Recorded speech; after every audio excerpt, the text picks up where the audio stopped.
Maulan na umaga sa inyo mga migs, welcome back to my channel. So today's video, papalit tayo ng head tensioner. Naririnig nyo ba yan mga migs? Punta tayo sa kabila.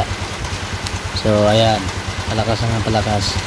So nagmumula siya dito sa magneto mga migs, no? Sa magneto side.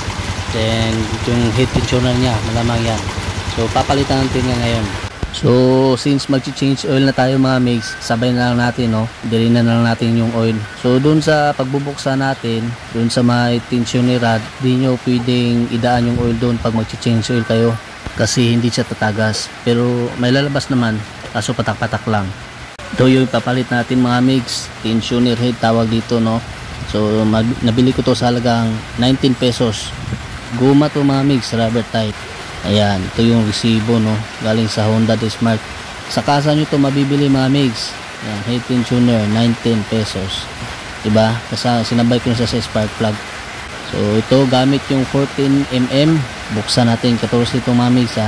Sa mga magdi-DIY mga migs, mag-change oil kayo, baka mapagkamalan nyo to. Kung maaari sana huwag itong mabuksan, no? Habang hindi pa tumutunog yung sa may banda dito na side. Ang mayayari kasi di nyo na mababalik sa dati posisyon yung rod, yung tension niya sa chain, kaya iingay dito na side.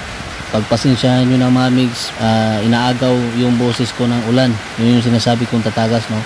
Pero patak lang yan mga migs, kahit may lamang oil yan, hindi yan ganyan kano, hindi tatagas ng malakas yan kahit may lamang oil. Tinumba ko lang siya, sa ganun ay mas madali ko siyang matrabaho. Tinumba ko yung motor. Kung ayaw nyo maniwala, subukan nyo. Ito yung spring, tensioner spring. Gutin lang natin. Yan. So linisan natin ito mamaya. Tapos hintayin natin lumabas yung rod. Labas na yan ngayon mga migs. Ayan. So ito yung tensioner rod mga migs, no? Yan. So ito mga migs, ako sobrang na, lutong-lutong na talaga siya, no? Unlike dito, yan malambot. So yung head tensioner natin sa 56 plus 1,000 na odo, no? Lutong-lutong na siya, ito malambot, ito wala na. So wala na, tigas na. Galing lang natin. Pwede yung kamay mga migs, kaso madulas yung kamay ko, kaya gamitan lang natin ng pliers. Yan. So wala na talaga mga mix, no? Ito yung papalit natin, goma. So yun, parang plastic na eh. Ito. Yan. So sa pagkalagay nito mga mix, diin nyo lang, no? Ito, napakalayo ng talaga. Hindi nyo siya mapil, pero sinasabi ko sa inyo, parang na talaga itong isa, parang plastic na ito. So wala na ito mga mix, tigas-tigas na, wala na, oh. Naku, ayan tunog, oh. So ito, so sa paglalagay, diin nyo lang siya mga mix, no? So naluto na ito mga mix dahil palaging long distance yung biyahe nito, hindi bumababa ng 90 kilometers kada biyahe. May back ride pa palagi, kasi pag nandito sa bahay ginagamit ko itong TKM, eh. Ito palagi itong long distance, kaya madali siya naluto. So sa pagkakabit, mauna ito mga migs. Tapos itong spring, itong pointed one, dito natin to kakabit sa ipapasok sa mga puwetan niya. So yan mga migs, oh. Yung mas maliit, yan yung kasunod. Okay, so lagyan natin to ng copper washer, no? Yung niya, bolt niya mga migs. Yan, may guide, oh. Inisan na natin konti. So again, wag yung pakikilaman to pag di naman dito nagmumula yung ingay. Okay, so pasok natin. Una itong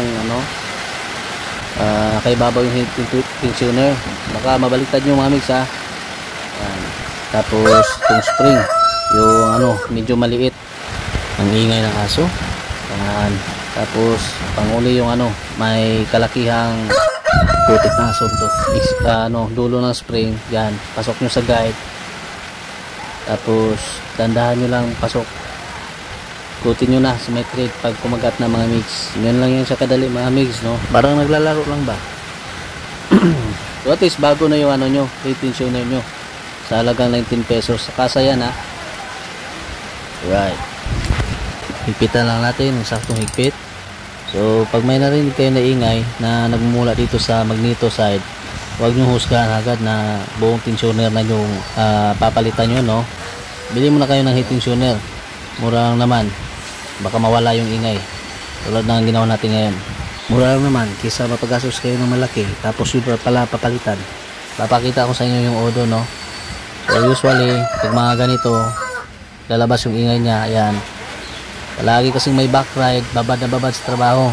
So 56,851. So yun mga migs, no, palaging may back ride kasi tapos long distance. And for the record, 6 times no pabalik-balik na Visayas, 5 beses pabalik-balik sa CDO, 8 oras yun mula dito. Lagi pang top up yung accelerator pag makabenta. Imagine that. Tayo na natin to sa ganun ay magkaalaman na. Ay, wala na, signals na ng katandaan mga migs. Tupilan tayo ng oil. So as usual 750 pa rin, no? So sana makatulong sa inyo tong video tutorial na ito, nasa ganun ay maiwasan yung makagastos kayo ng malaki. Mailan nyo, ito lang yung dahilan, pero sigurado ako ito mawawala ito yung tunog mga migs. So yan, ulitin natin, no, kasi sabi nga ng Shell, every drop counts. So dapat subok na subok. So next time na iingay pa ito mga migs, alam nyo na yung gagawin nyo. So ipitan na natin maigi para sa malilikot na kamay. So pag umingay pa ito ulit, yun, palitan nyo na yung whole set na tensioner, palitan na pati cam chain. Alright, balik lang natin to. Okay, oras na para padali natin mga migs. Testing moment. So ayan mga migs, sobrang ingay, diba? Ayun sinasabi ko, mano lang yan sa video pero malakas-lakas na ulan yan. Ayun na, pag umaga yan. So padali natin, moment of truth. Okay, and then start. Right, yun. See, diba? Wala na. So yan, back to normal na mga migs, no? So next time ulit, sana makatulong sa inyong video na to. So ciao. Thanks for watching. Like, Comments share, and subscribe.